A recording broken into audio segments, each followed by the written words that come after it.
Hello, everyone, and welcome to Difficult Conversations. My name is Wilda. I'm your host today. And this past week, we have witnessed the laying to rest of George Floyd, and there's so many other things that are coming up. But now, this is the time to heal our wounds and work together to make a more just society.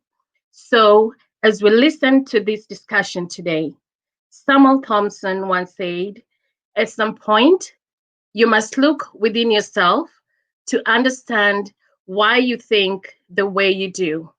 You must distract yourself in order to determine what is worth keeping. And finally, I will leave you with this. The book of Ephesians 6:10 to 12 it says, finally, my brethren, be strong in the Lord and in the power of his might. Put on the whole armor of God, that ye may be able to stand against the wiles of the devil.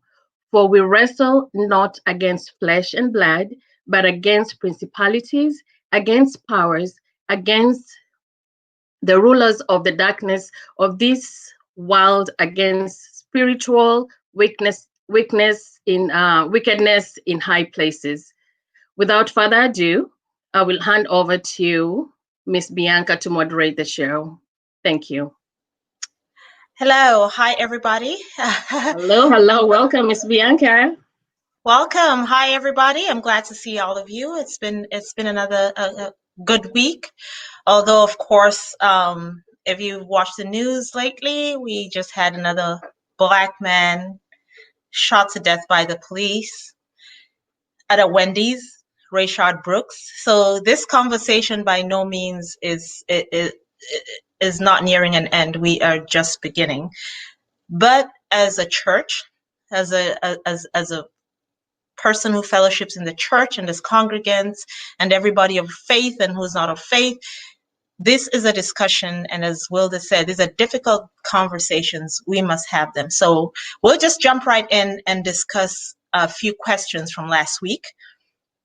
And the first question that I'm going to throw out there today, and my panelists who are here, I'm going to send an apology. Pastor Obinchu, who is the senior pastor of New Life Church and Dallas International, had prior engagements as a pastor today, so he has sent his apologies. He's not able to be with us, but of course we have Pastor Black and Pastor Sang, and keep your questions coming at the bottom. So we're going to attack the first question today. We're going to be more proactive. We're finished preaching. We finished preaching last week. Today, and as a church, we tend to be reactive. So let's see how we can help everybody come to an understanding where we need to be more proactive. So first question is the history of the church racist? And is that the reason why we have two conferences? And what would happen if we had one conference? And for those who don't know the history of the church, we have a black conference and a white conference. So I hand it over to Pastor Godwin and Pastor Black.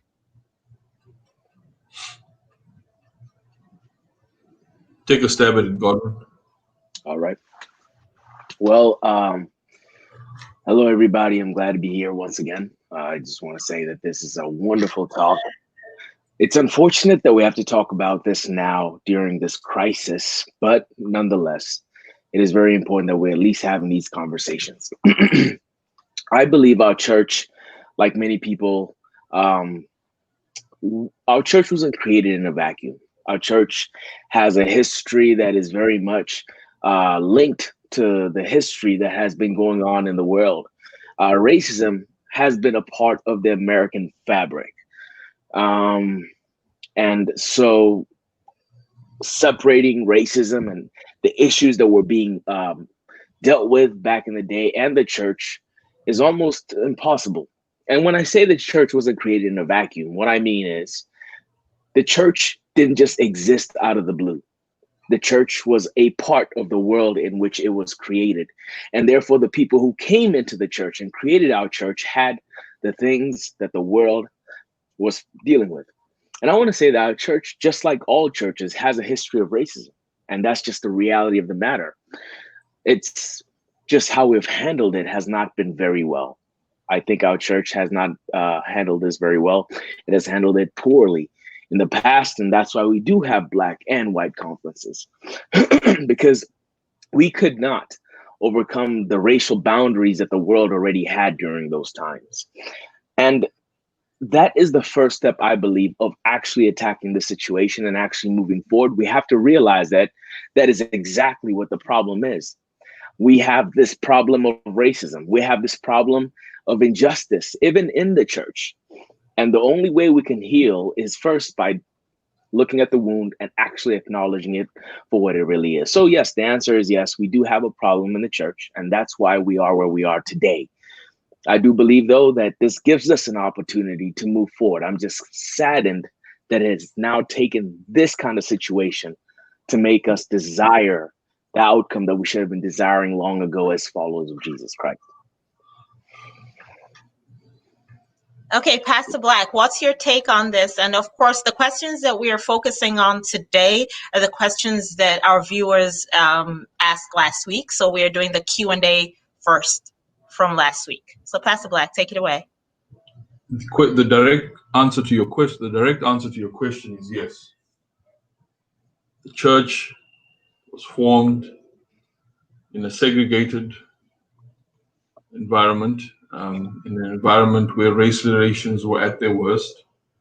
And so, yes, the church has had a history of racism. And yes, that is why we have two conferences. Okay, so moving right along, how can the church in the U.S., that's in America, North American and greater part of America, how can the U.S. start to invest in social projects to make a visible impact? I think when we talk about the church, we must be specific here. We're talking about the Seventh-day Adventist Church. Yes. And the viewership may not be of our denomination, but experience some of the same pressures and ills that the Adventist Church does. I think, broadly speaking, the Adventist Church does a lot in terms of delivery, of meeting the needs of people. We have organizations like ADRA, we have organizations like ASI. These are affiliate organizations to the church that support work in the community, disaster relief, and responding to a natural disaster. But specifically and more narrowly, does the local church, and I want to be very clear in this conversation, the church is you and me. It's not the building. It's not the administrative structure. The church is you and me. Does the church, do you and I, impact the society in which we worship? Do we have a positive impact in our neighborhoods with our neighbors?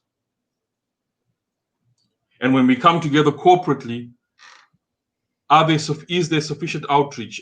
Do we make an impact in our neighborhoods? Do we make an impact in the communities that border our church buildings? And while some things have been done, we haven't done this perfectly. A lot needs to be done. Why is that important, that we affect the communities in which we are based, or where we worship, where the church comes together in a building? It's because if the church doesn't represent the demographic of the communities that the building is located, and then we have no impact in that community, we are not essential to that community. We are not big effective. So the church, you and I, need to do more. We need to change our model. We need to change our mindset. We need to change our emphasis without necessarily abandoning the mission of the church, but rather living out that mission is what we need to be doing. Okay, so what I'm hearing is, from what I'm hearing from Pastor Black and and Pastor Sang, is practicality. The church needs to veer into practicality rather than theoretical preaching, right? If we're all together on the same page on this. So I'll jump right to the next question, which is, why does America bully the world church with arrogance of American morals?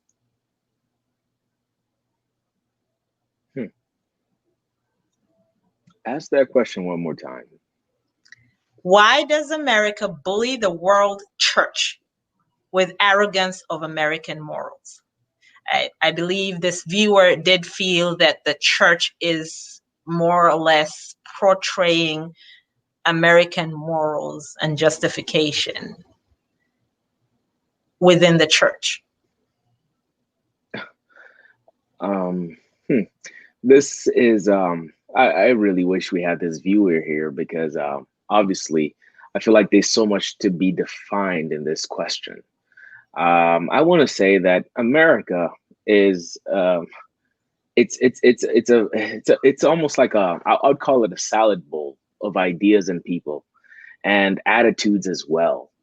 And so to generalize that is to me I don't know if it's solid ground to really stand on and really give a clear answer. I would just say that if possible, if the viewer is watching right now, if they could rephrase that question so we could understand a little bit more before answering it, if that's okay. Yeah, and I think Gordon is correct. But let me say this: Africans are moral people. We didn't need the West to give us morality. In fact, in general, broadly speaking, Africans are more conservative than the most conservative American. Mm-hmm. And we were conservative long before the missionary came to our land. But in the dynamic of the Adventist church, the Western church versus the African church, the reality is that money talks. The African church has a lot of members, far exceeding the membership in the North America division. But economically, the North American division carried the day. So money talks. Mm-hmm. And so the African model of the church, the African governance, the leadership, the administration, need to ask themselves a fundamental question. While we are filling our churches with people who have found the Lord, are they able to pay their way?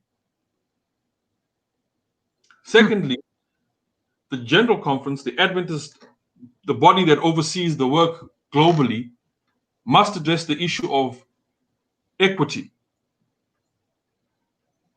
There's a need for the General Conference, which was supposed to be in Indiana, had COVID not struck. There's a need for the General Conference to go to Africa. Why is the General Conference session always in America or in Europe? Why don't we go to Africa? We, the Africans, have to line up at embassies to get visas and run the risk of being denied. Why don't the Americans and the Europeans work their way to Africa? And I think Africa has more than the capacity to hold a General Conference session. So there's a need for the General Conference leadership to address that, because ultimately it looks like we are coming to the big brother. We are coming here to America, and we are being exposed that the natives are leaving their villages to come and see the first world. So I think that needs to be addressed soberly and thoughtfully. But I see, in my view, no reason why the General Conference session cannot be held in Africa. And that's a very good point that you bring about. And there's actually a question that's just come in from the host, Ms. Black. Somebody just sent in a question where they say, why do African congregations then choose to affiliate with the white conferences instead of the Black conference? Again, there seems to be a shift where they tend to, tying into what you're saying about the GC. And GC, for those who don't know, whenever we carry on this conversation, the GC we'll be referring to is a General Conference. So take it away. The General Conference of the Adventists, yes. Well, let me say this. There's a lot that needs to be done, and this conversation is important. Why do Africans come to Oshkosh every 5 years, the Pathfinder camp? Do we not have sufficient Pathfinders on the African continent to hold our own Oshkosh? We do, but I think it's always just been mandated. I think it's almost No, I don't think it's to been the point mandated. where we say it's mandated for us to go to Oshkosh. No, because it's not nobody mandated. has. It's Okay. not mandated. We I choose stand to to be come to corrected. America because the cultural mindset is that's where we go to the land of milk and honey. But the group that runs Oshkosh is a private group, a support ministry. It's not even the general conference. So with all the millions of dollars that we have in Africa, amongst some of the elite Africans, the businessmen, the ASI of Africa, the Adventist Business Associations of Africa, is there not none of them that can put together an Oshkosh for the African church and the African Pathfinders to have Oshkosh there, rather than us coming here to a rural area in Wisconsin and say that we've gone to the first world? So there's a mindset that needs to change within the church. There's a mindset that needs to change within the leadership. And the African leadership need to take responsibility. The African member needs to take responsibility. To answer the question, why do African congregations choose to affiliate with white conferences instead of the black ones? Well, most of the Africans who come here, the first churches they attend are white churches. Okay. When I came to the United States, I began attending City Temple.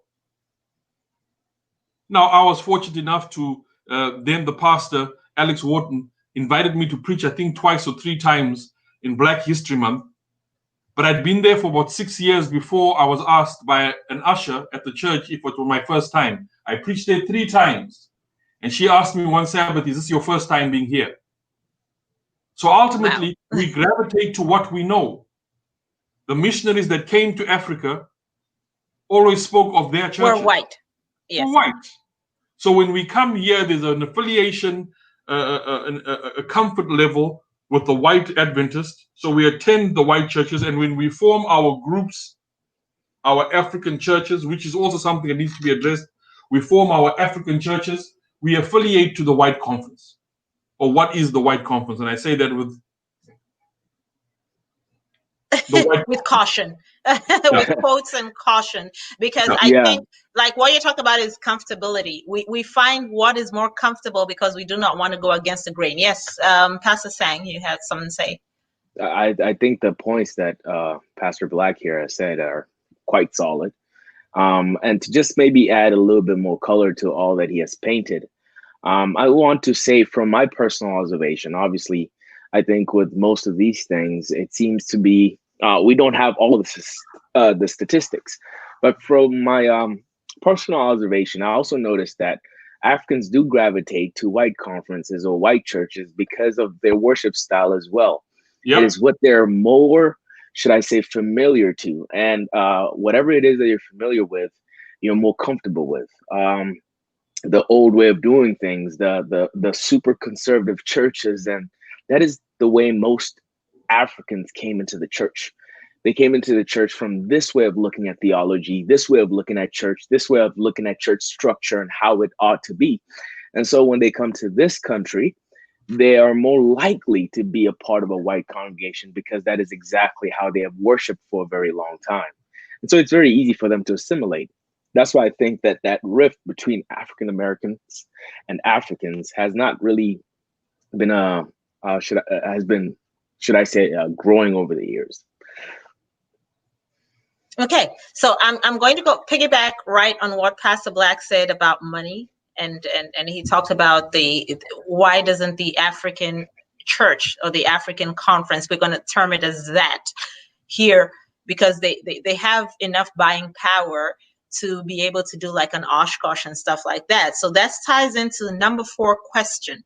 Suppose the church had no money, would we still be able to fulfill the mission? So basically, are we more about the money, like what Pastor Black was talking about, where there's an entity that's basically helping Oshkosh? You understand? That's backing Oshkosh. So let's take the money out of the equation.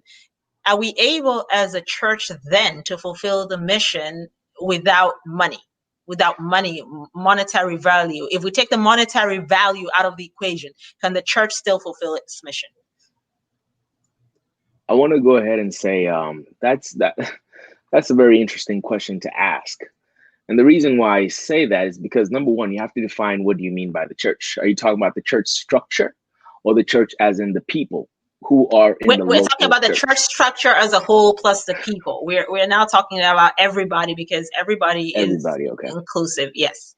Church structure, organization, and all the way down to the church members.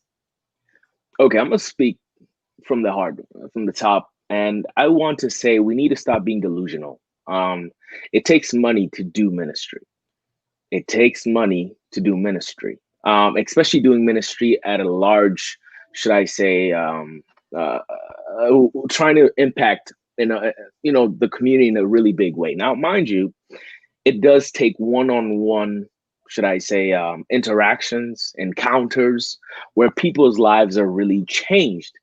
But we have to also understand that it does take money to actually do ministry, to print out literature, to hold together a building in which people can actually attend a meeting or even be a part of, small groups or whatever it is that you want to attend. It takes money to do ministry. Money is an important part of doing ministry. But I do want to also say there is another side of the coin. You could have all the money, but if you don't have the people who have passion and desire to actually step out of their bubble and meet people where they are, just like Jesus did, the ministry can be very, should I say, not very effective. But I will say that, yes, ministry can happen without money, but money is needed to have a more impactful ministry in your community, because you're going out of your way to meet a service for people. And that can show up in many ways. It could mean buying food for the homeless. That takes money to buy that food. Or maybe it's to, do whatever it is that you're desiring in your community. It takes money to accomplish these things. But I also don't want to let you guys feel as if the personal aspect of ministry is not needed. But yeah, it takes money. There is no way. I don't think there's a real way of doing ministry at a large scale without actually having money be a part of the operation. Yeah, I think the issue of scalability must be addressed. Mm-hmm. But I want to answer the question, yes, the ministry can take place without money. Because ultimately the ministry is on one-on-one, person to person. Yeah. If you go back to the apostolic church, they had no money, but the gospel was spread. And as they grew, there was a need to support the preachers and the apostles of the time. And money, nobody knows how much, was put together so that the apostle Paul and the other apostles could travel the world, the then known world, and preach the gospel. But we must not undervalue the one-to-one contact, the one-to-one witness, the testimony one-to-one. That can happen without money. If you look at in the early days of the formation of the Adventist church, there was somewhat of a resistance amongst the founders of the church to organize the church. It also began on a one-to-one basis, Bible studies in homes, conversations between individuals. As the Spirit revealed to them the truth, there was a momentum gathered and they sought to spread this gospel. And as they began to grow and spread out, they spread their tentacles, spread their reach, money was required. In fact, and a resistance against organization, because once you begin to organize, then the organization, the structures of an organization sap up the energy, sap up the resources that should be put to ministry, supporting the one-to-one contact. So in part, I agree with Godwin. In the modern day, with the labyrinth, the cumbersome structure that we have,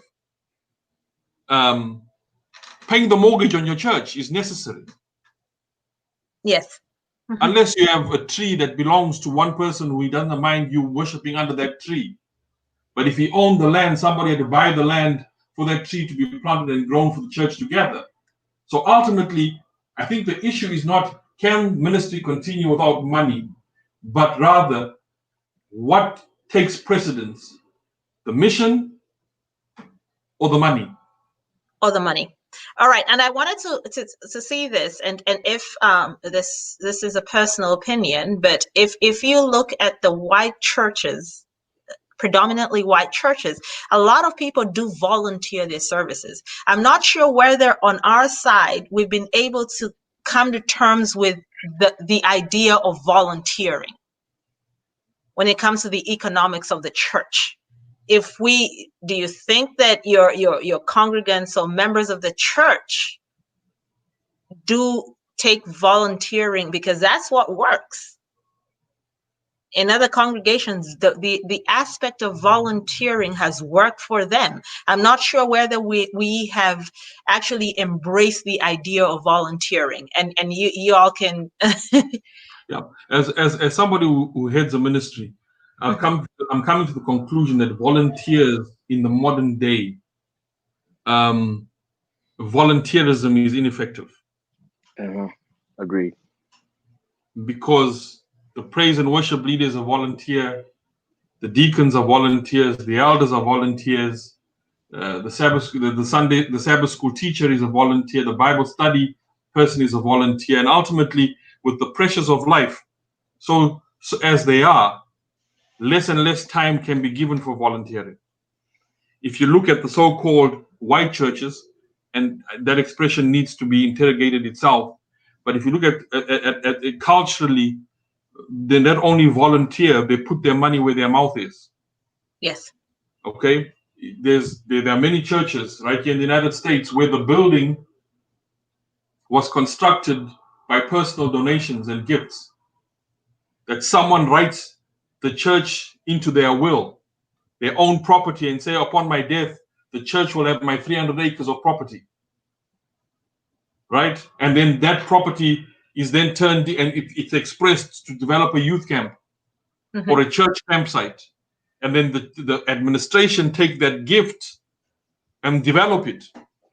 So I think we've come this far by volunteers, but volunteering, the time has become so commodified. Time, the essence of time is money, has now sort of, the pressures of life have sort of hampered true and extensive volunteerism.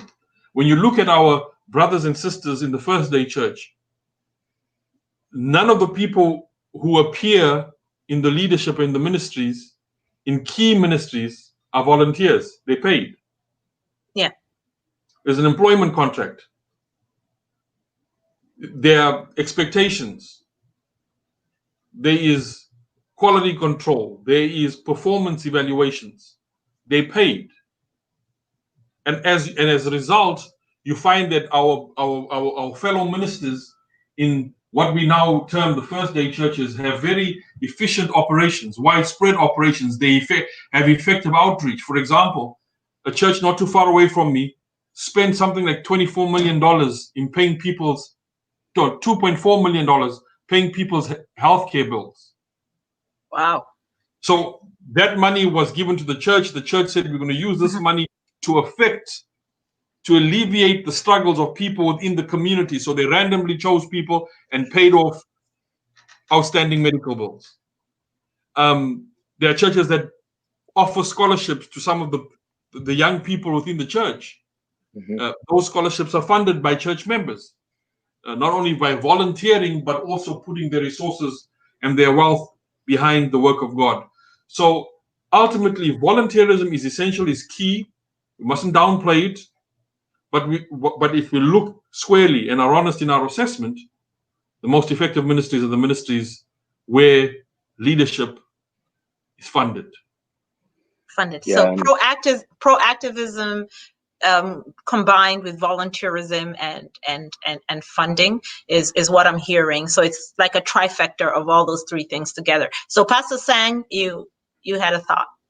Yeah, and I think it could not have been said more eloquently. I think in the near future, our churches will have to, I want to say, update themselves very quickly, because we're falling behind on so many places, in so many ways as well. And if we really want to be an attractive looking church, not only just by just should I say the information that we're putting out there, but how we run our organizations more efficiently. We need to learn that being a volunteer is not the future. We have to find more effective ways of handling businesses in the church. And I believe that if we want quality, we need to invest in it. And I'm sure you've all heard it before. You always get what you paid for, right? And I believe our Yes. churches are falling behind so bad. And it makes what we're doing seem uninspiring. It makes what we're doing seem lousy and sloppy, and that's not how we want to represent Jesus. The way I look at it is this: just like God calls us to pay our tithes and offerings, to give whatever it is that is first, that is premium of ourselves to Him in our money, I think we ought to give also what is premium in all things in ministry. That means graphics, audiovisual. That means how we do our technology. That means how we run our children's department, our youth department. We need to run it as if we are giving it our very best. And the truth of the matter is, our churches right now today are not running church like it is the number one supreme most important thing in their lives.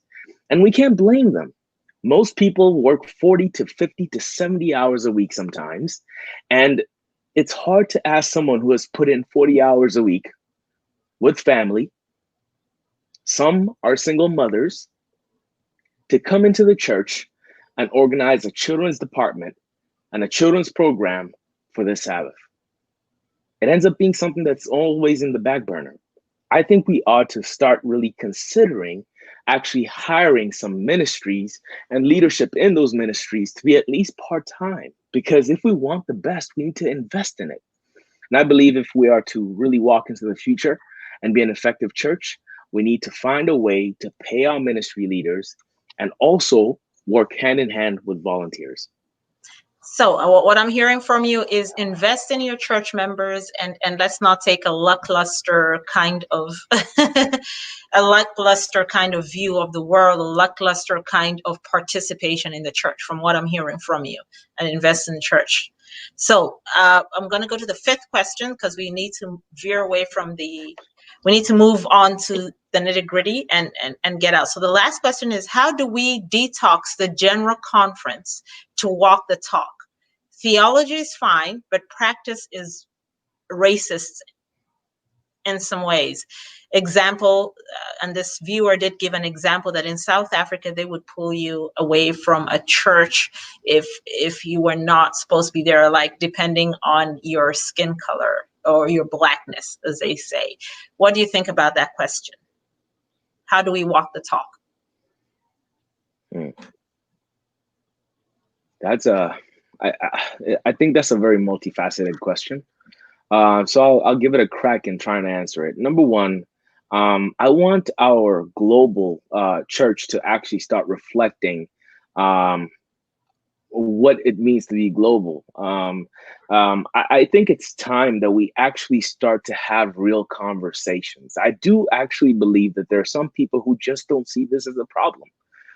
And I believe for us to solve this issue, we have to first acknowledge it. We have to realize racism exists. And if we are to detox the right way, we need to start by first talking about it and actually being aware of it. It's not just putting out statements. It's actually maybe even putting together a committee of diversity. And also maybe working on how we go about our leadership hiring process. Can we see more color in our leadership? I find it really hard to believe that as a global church with people coming from many nationalities and ethnicities and all these different backgrounds, that our global church leadership tend to be old white men, to keep it just simple. I believe maybe we need to start really, taking a step back and really trying to figure out what the problem is. Now, mind you this, I don't know what the real issue is. So before we even detox, we need to figure out how did we get here? And I think that's a really good place to start. Okay. Well, Pastor Black, do you have a thought? Or if not, we're gonna. Do you have a thought on this? This issue? Believe that detox. Yes. To detox the leadership, you have to detox the membership. because the leadership is a reflection of the membership. The leadership didn't come from Mars. They were appointed by the membership. So if it's a question of proportionality at a session for leadership, then yes, our Hispanic brothers and sisters in my part of the world will outnumber Black and possibly even white. And so they'll have greater representation in the leadership of the church within our region. However, if there's a detoxification of the member, because the whole concept is because we are many, then the leadership must reflect us. There's always an inequity, or may appear to be an inequity. So for us to detox a general conference, let's detox the membership, our minds, our hearts. Yeah, let's not put this off on the leadership when every year there's a group or 2 or 3 individuals from your church that go to a session and never raise the issues at a session, and then you see the same old leadership and you say it's the leadership. No, that's a reflection of us. And the leadership needs to be a little humble and understand the dynamics, the times in which we live, and stop playing to the comparative advantage of race and population and sizes of demographics within the organization, and seek to represent something that is inclusive, something that is fair. And I saw on that, there's a comment from a viewer who just said that maybe they should term limits for leadership is a solution that maybe the church needs to consider. So that's something that we... There is term leadership. Every 5 years we go to a session. That's the expiry of a term. If we choose to re-elect, they get re-elected. If we don't, they're not. In the local church, leadership is either renewed every year or every second year. So there is term limits. I think that's not the issue. I think what needs to be addressed is the condition of the hearts. That's what needs to be addressed first and foremost. Okay, great. So we've done with the Q&A session. So what I would like to do is, Pastor Binchu is not here, but he's an alum of Andrews. Pastor Black, you're an alum of Andrews. I'm an alum of Andrews, and we have a future alum sitting within us, Pastor Sang.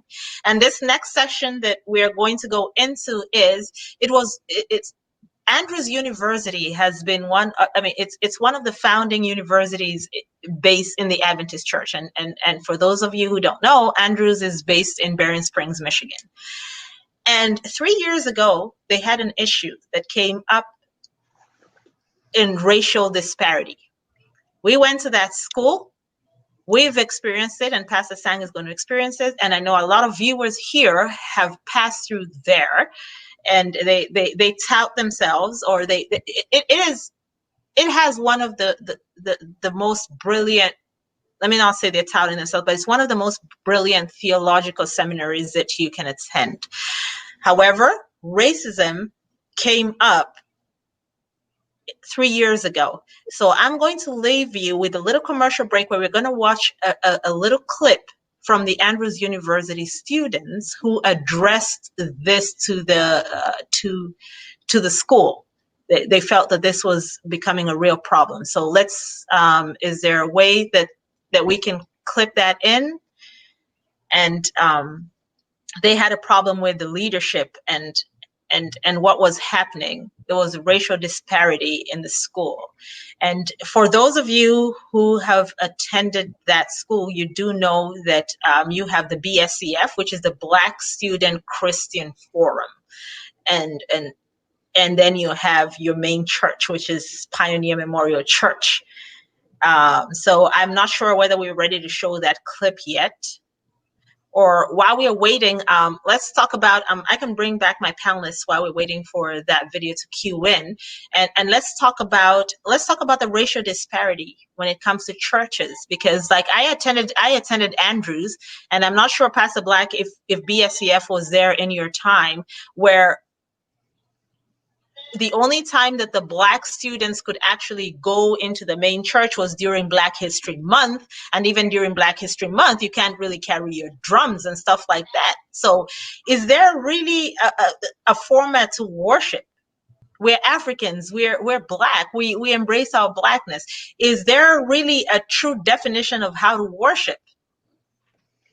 Yeah, I think I'm an Andrews University alum, but I was at Salusi University.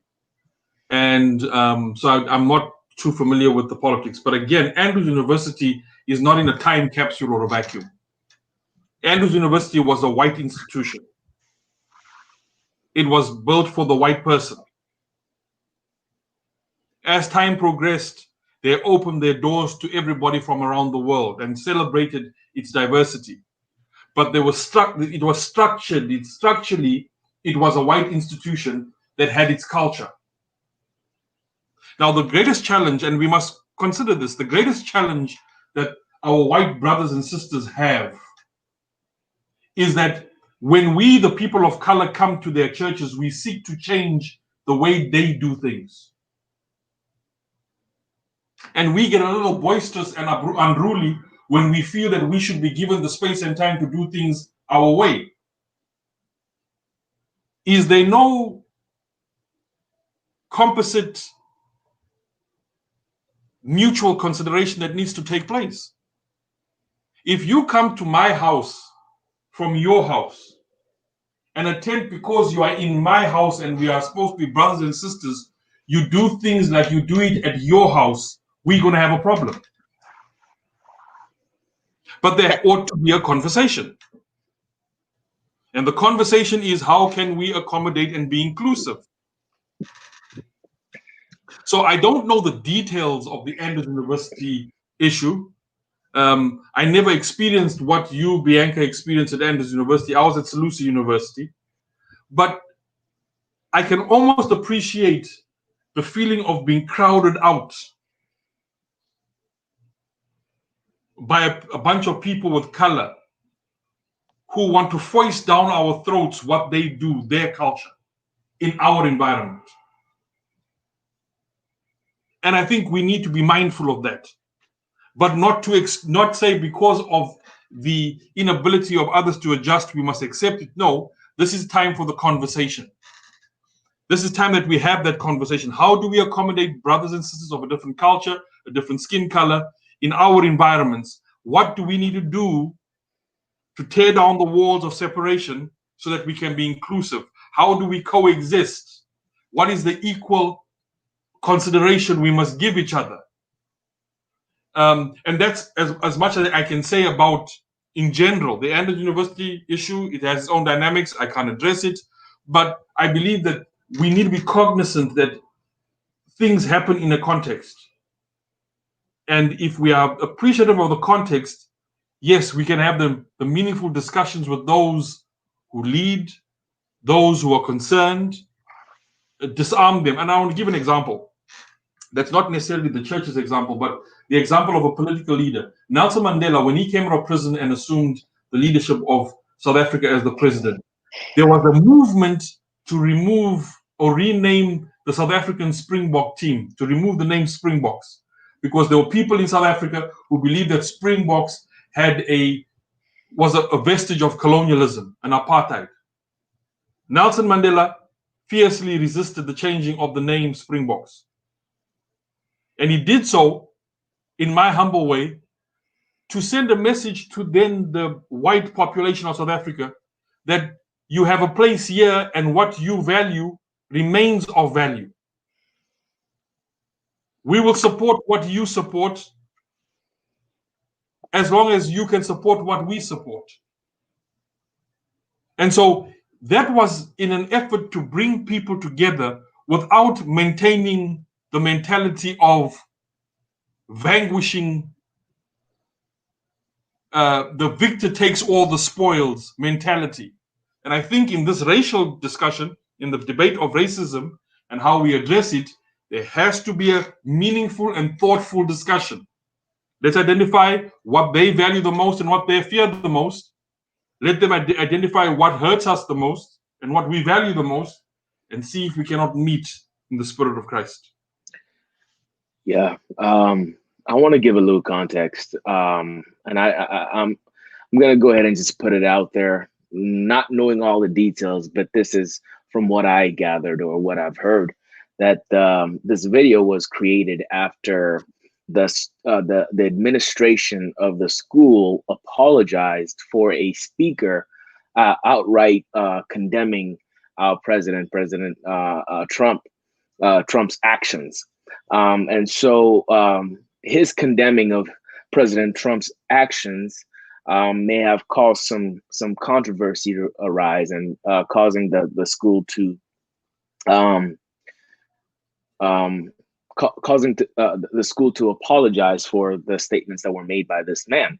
And so basically this enraged the students. The reason why is because the school had never apologized for its racist past. The school had never apologized for moments in which it was obviously, harbored some injustice and hatred towards Black and brown people. And so the student body felt it was very important that they also, if they were going to apologize for this man making a statement against President Trump, they should also make a statement apologizing for its really rough history on racial relations. I believe I believe the way structures like this are set up, they're set up to cater to white people. That's just the reality of it, because it's set up for that culture. And I want to say that when it comes to worship styles and how we do church, sometimes we try to sanctify a culture and we try to make it seem biblical that what we're doing is biblical, or is right, or is sanctified, or is of God. But really, it's just a preference that we have when it comes to worship style. I do believe in what Elder Black said when he said that it's very important to figure out, okay, what is it can we do to feel more inclusive? And I think that's the word that I'm sure he was painting in our schools like this. How can we actually start to allow other people of other cultures who worship differently to feel more comfortable, or maybe to find a place in which they could feel more comfortable in the way they worship? And I think that's that was one of the real issues behind it. I want to say that we need to understand the fact that the way our structure is built is obviously not built for people who look like us.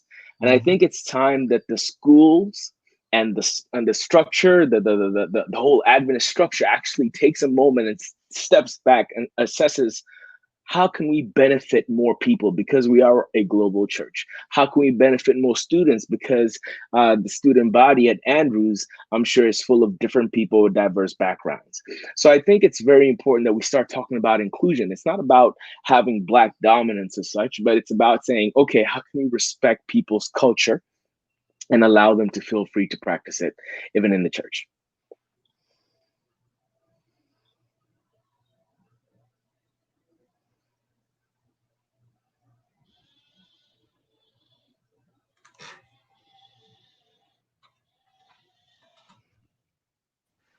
Okay, let's go ahead and watch. Let's go ahead and watch this clip real quick, and get a little bit of context from this.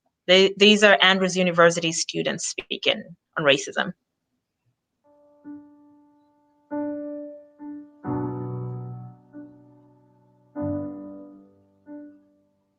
It is time. It is time. It is time. It is time. It is time. It is time for Andrews University to apologize for the systemic racism it has perpetuated on its campus.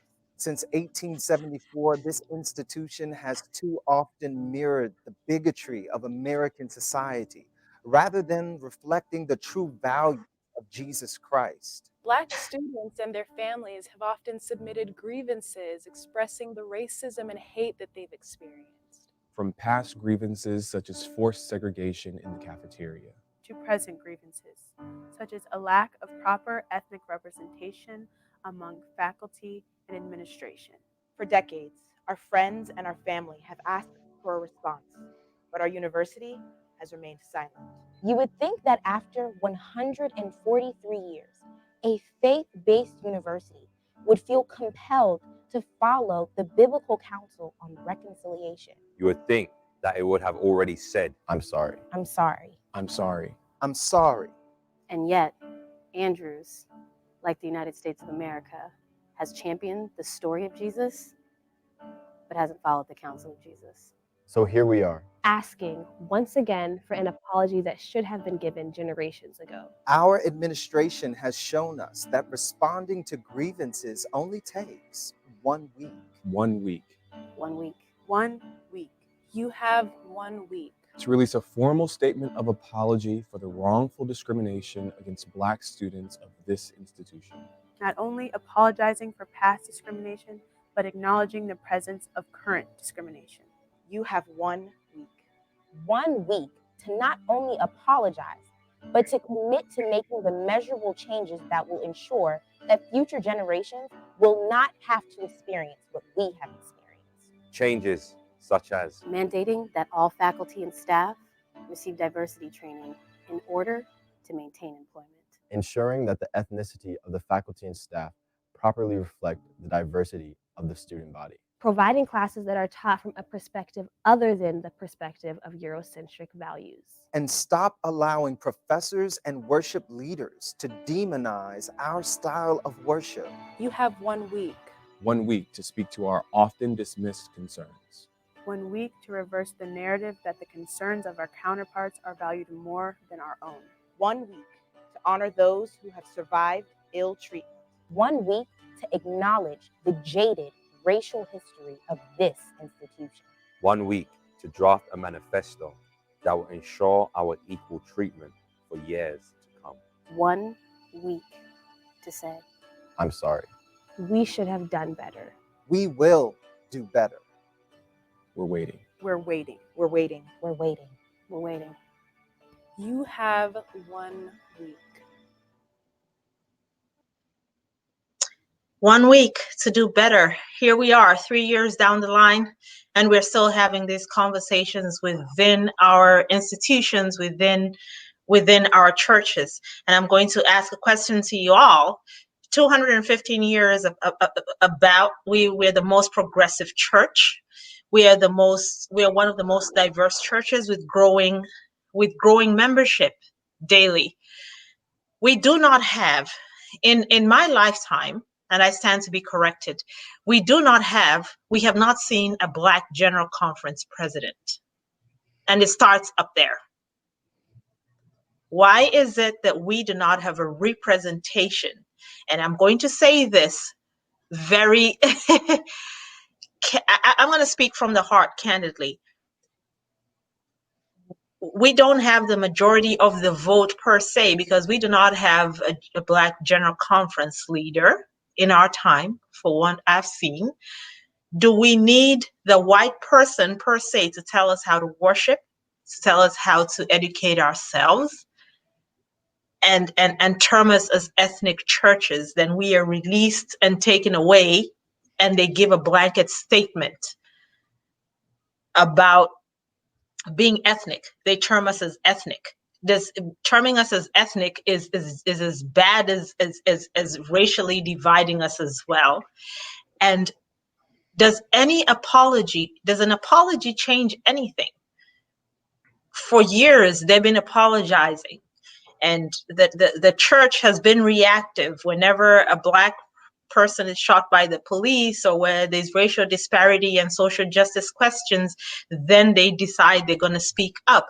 But from the top up, we do not have representation as Black congregations, as African congregations. We do not have representation. Do we have a problem all the way at the top? No, we don't.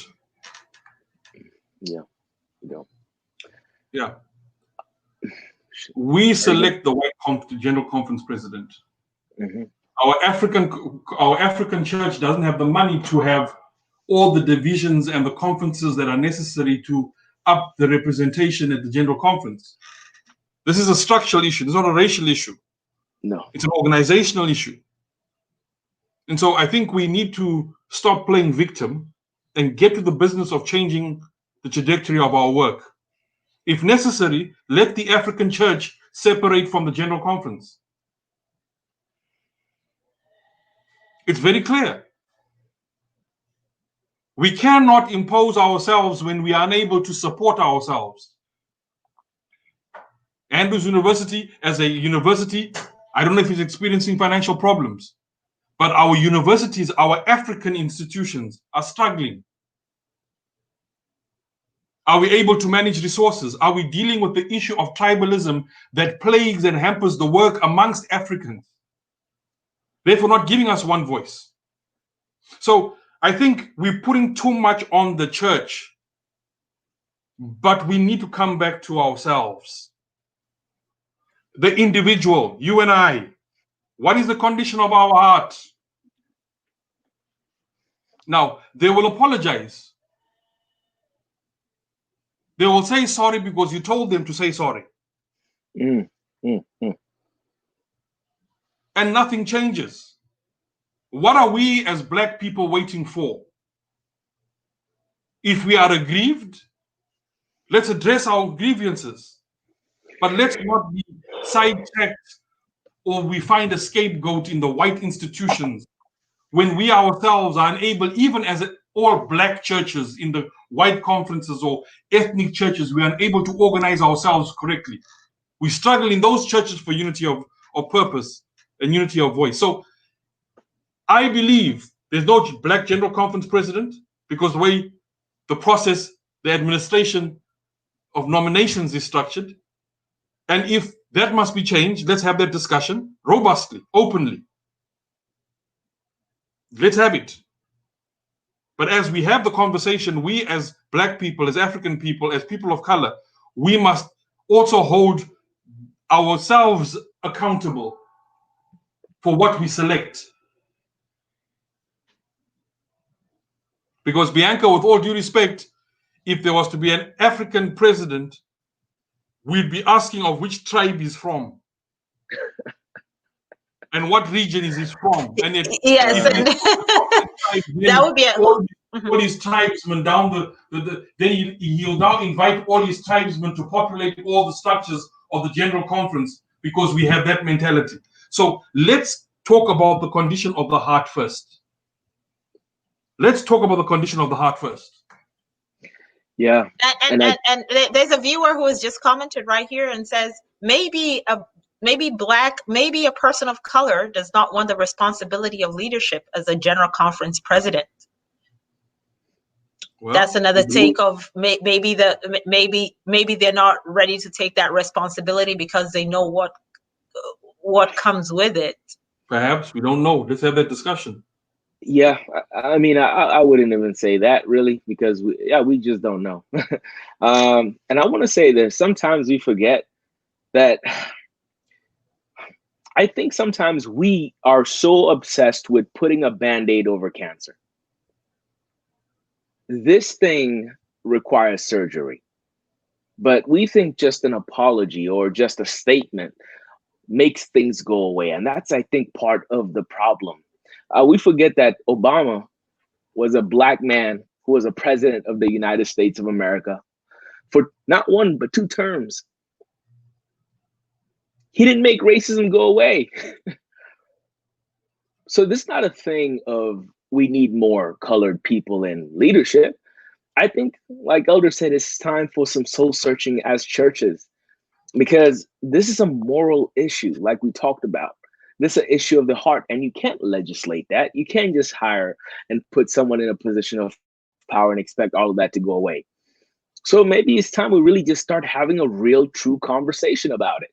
Because as sanctified as we may think we all come from the real world with real biases, with real feelings, and they're not godly or even Christian. I think it's time we put them on the table and said, what are we actually trying to accomplish here as a church? What can we do to become better? How can we actually, as a people, come to a place of healing ourselves first before we try to heal the world? So I'm going to just jump in here. Like, what on your take, because we're talking about the church as a whole and being leaders in a church. What's your take on this statement? The most segregated hour is 11 a.m. on Saturday or Sunday. As pastors and leaders, what do you think about that? What's your take on that statement? It's true.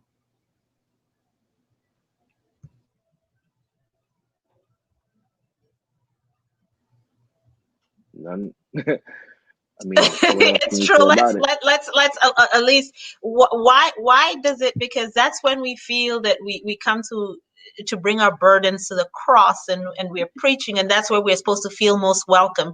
Why then does it feel like the most segregated hour? Because it's human beings. You're not going to heaven when you go to church. You're not going to worship with angels when you go to church. So we feel that way. That's why this is a heart issue. It speaks to the crux of the issue. It's the human being.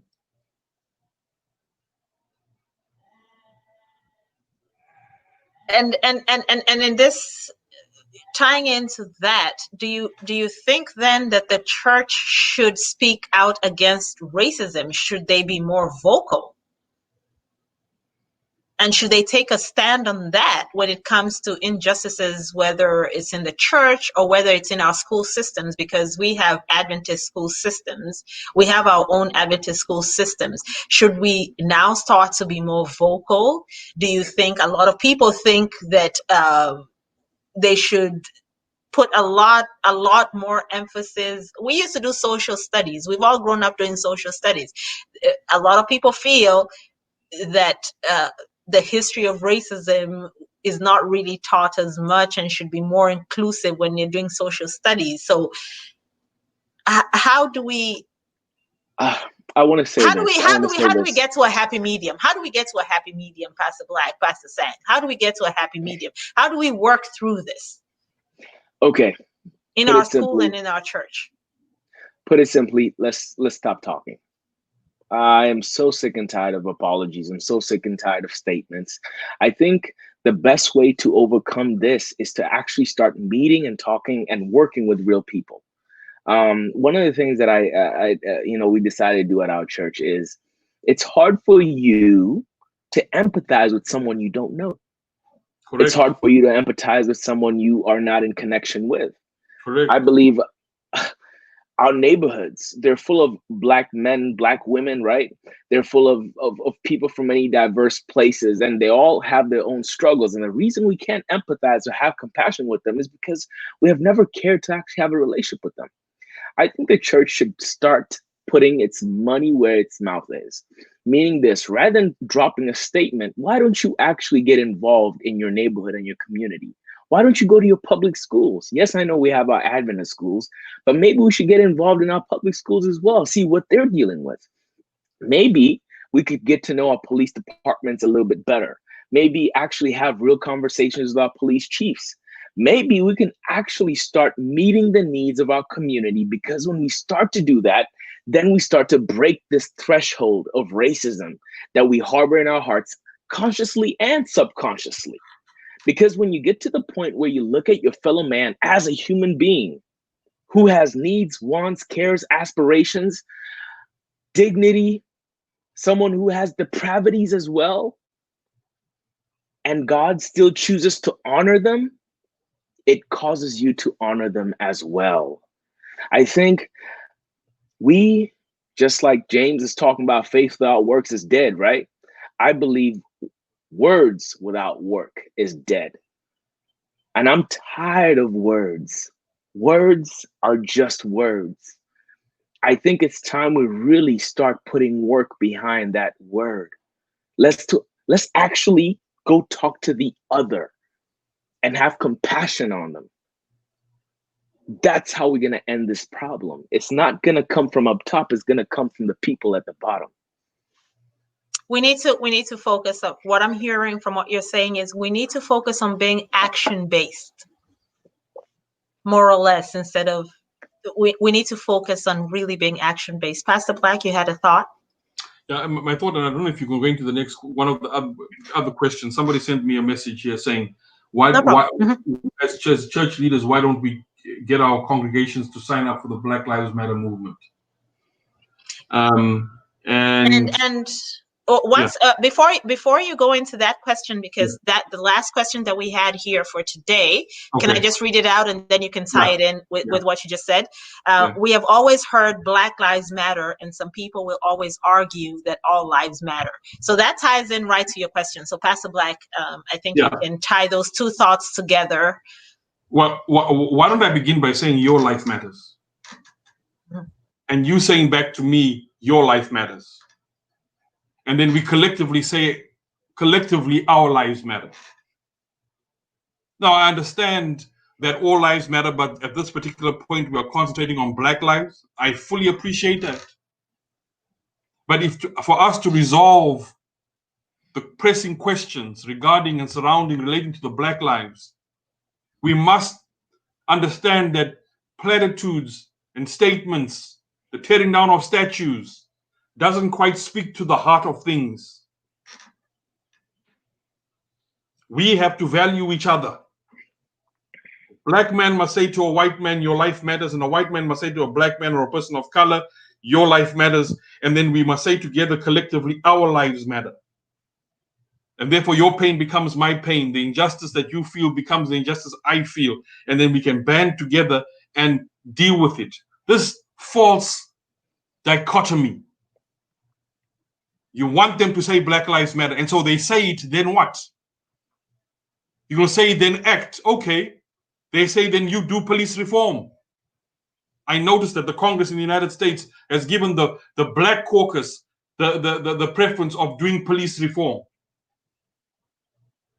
And we'll never be satisfied with the outcome because we haven't dealt with the issue, the heart, the human being, my attitude. Now, to address the listener about why doesn't our pastor's going to get us involved in Black Lives Matter, as a pastor, I'll say no. My job is to speak out against injustices. Against a black president or a white president, against a black leadership or a white leadership. I speak truth to power.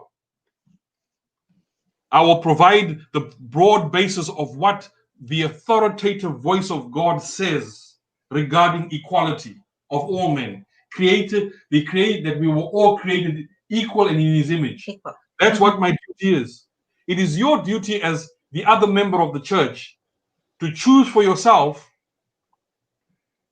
what political ideology you will fall on, who you'll vote for, what social causes you follow. Because tomorrow, if I say I encourage you to vote for one candidate over the other, and that candidate messes up, who do you come and ask? Me. We'll come and say the pastor told us, and the pastor prophesied, prophesied in quotes. Yeah. Yes. Okay. Yeah. So I'm not going to get involved with that, but I will give you what the Lord says is our duty: to love mercy, to do justly, to walk humbly with God. That's the basis.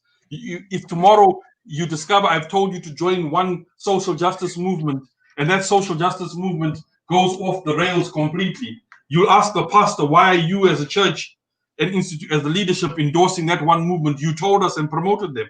No, you make your choice as an individual.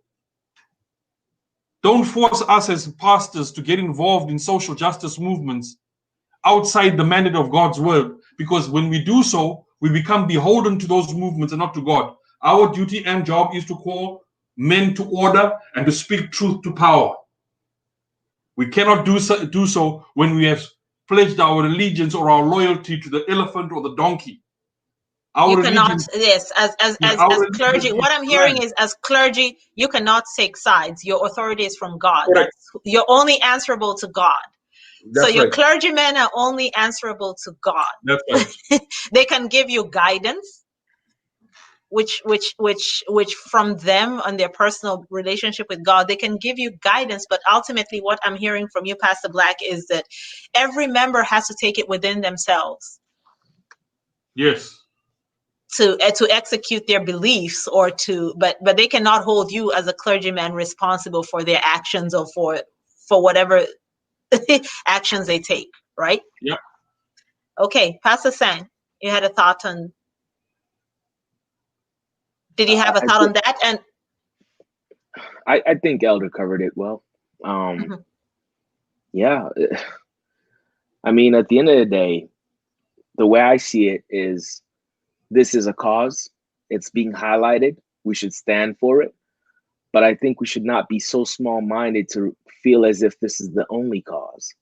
This is just one of very many.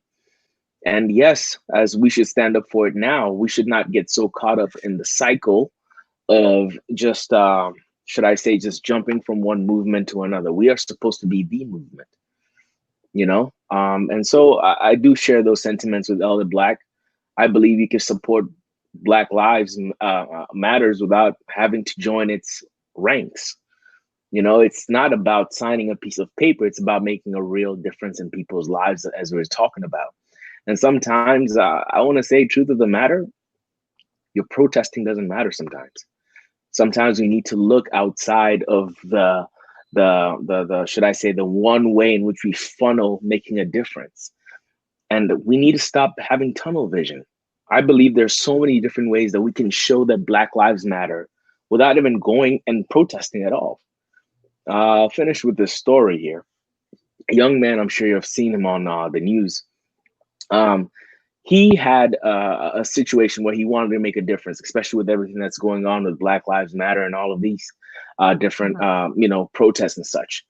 And his difference was not protesting, but was cleaning up after the protests. And so after the protest was finished, in his neighborhood, his street, he started just cleaning up the things that were left behind by the protesters, and taking him about 10 hours to clean up his street, because in his mind, he knew that, yes, after these protests are done, the average Joe, the people around my neighborhood, have to go to work.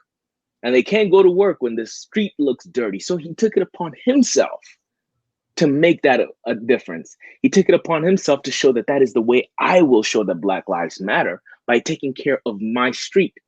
And little, when he cleaned up, the street cleaners show up when he's finishing up, and this started to catch traction. And when he did, he actually got a chance to be on the news.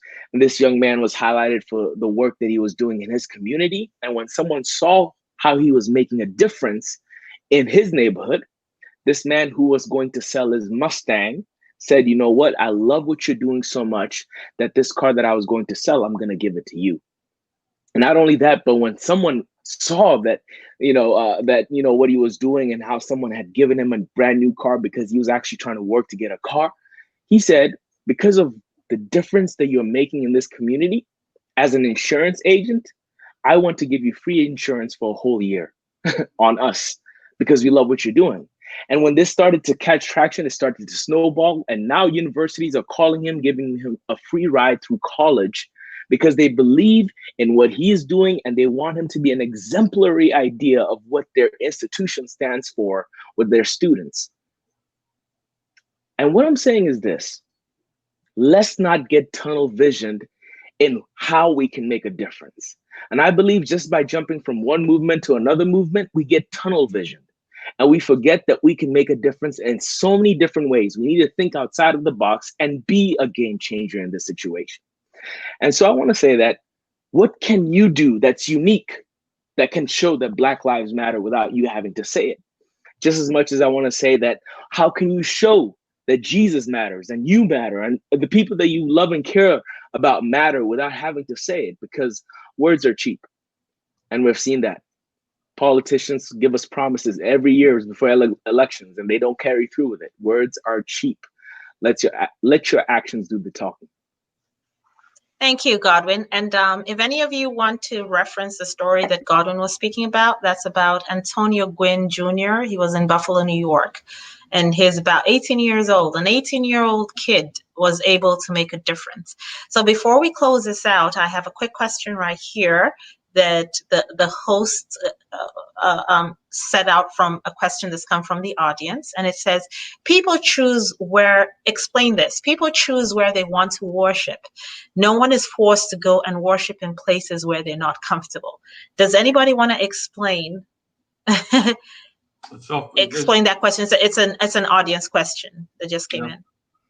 I think the audience member has hit it just right. It explains itself. I think there's nothing to explain. I will not go to worship in a place where I'm uncomfortable. I'll go to worship in a place that is comfortable. And so every church pastor seeks to create an environment within his church context and worship service that is comfortable, hopefully, to all people who come in through the door. I think, having said that, even where we are the most comfortable, there is some level of anxiety and discomfort. The behavior of leaders or the tradition or the culture of the organization or the church. And at times these things need to be addressed. So it is a truism that I worship where I'm most comfortable, but even where I'm most comfortable, there may be issues that need to be addressed that are difficult, that will entail a difficult conversation. We shouldn't be afraid to do so. We shouldn't be held back from doing so.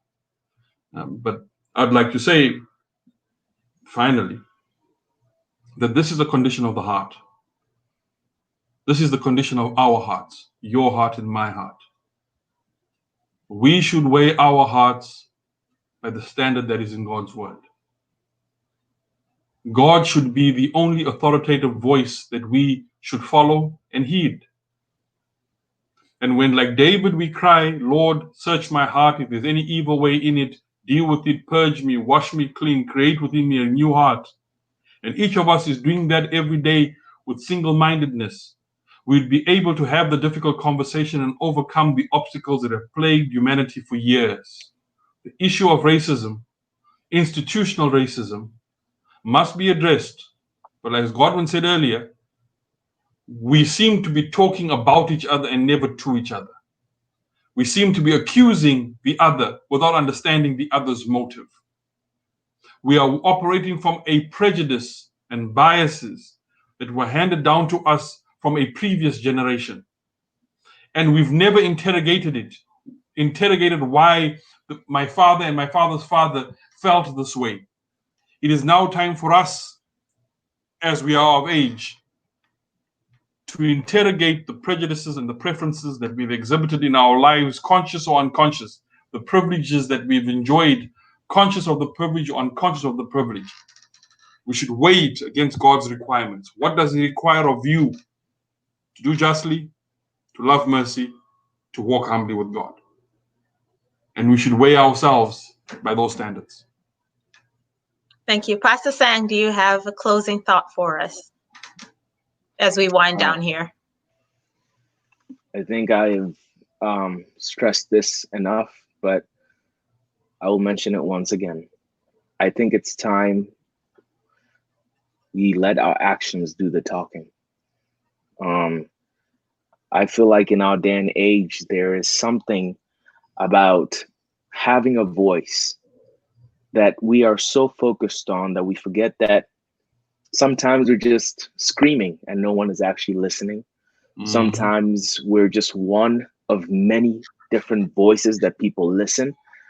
I feel like in today's day and age, words are not as inspiring as they used to be. I believe in today's day and age, real work, real action is what is inspiring. People are sick and tired of words.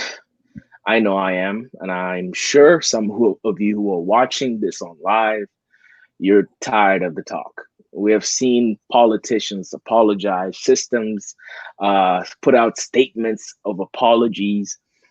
It doesn't really lead to change. You know, when we talk about scripture, we normally talk about repentance. And repentance is just not so much so, should I say, letting go of the sin, but doing a 180, turning around, putting it behind you for good. And I believe, yes, we may have let it go, but we have not turned the 180 and actually let our actions show that we are the apology. How we do things is the apology. And I think today, I want us to think beyond ourselves. Like Elder said, let us have a mindset where we're looking at each other and we're like, you matter. It doesn't matter where you come from, what your ethnicity is, you matter. You deserve dignity and respect because God died for you just as He died for me. Thank you, Pastor Sang, and thank you, Pastor Black. And I'm glad we had this conversation today. And look out for us next week, where we'll touch on other topics. Keep the questions coming, and we'll answer them. Anything that we didn't cover today, we'll cover next week. So before I sign off here, I just wanted to leave you all with one thought. Make sure that you leave footprints of kindness and love wherever you go. Love thy neighbor as thyself. I know it's a very difficult place to be right now, but try little steps. Try to do it. Reach out to somebody who is very much not like you, somebody who is not your skin color. Try it weekly. Try it daily if you can. But now, because we're quarantined, you can't. But try to reach out to someone who is unlike you. It's not even skin color. It may be somebody who you do not share the same beliefs with, same thoughts with. Just try to reach out to your neighbor, and let's see if we can change the world one person at a time. So I'm going to go ahead and hand it over to Wilda, and I thank all of you for watching today, and have a blessed week. Wilda, over to you. Hello, everyone. I think the panelists have just spoken, and they have I think said what's in trying to come in. So let's, as we go out throughout this week, let's ask ourselves this question: are we championing the story of Jesus, and are we ready for the soon coming of Jesus Christ? And as George Floyd said, he could not breathe. With these kind of difficult conversations that we are having right now, they are starting to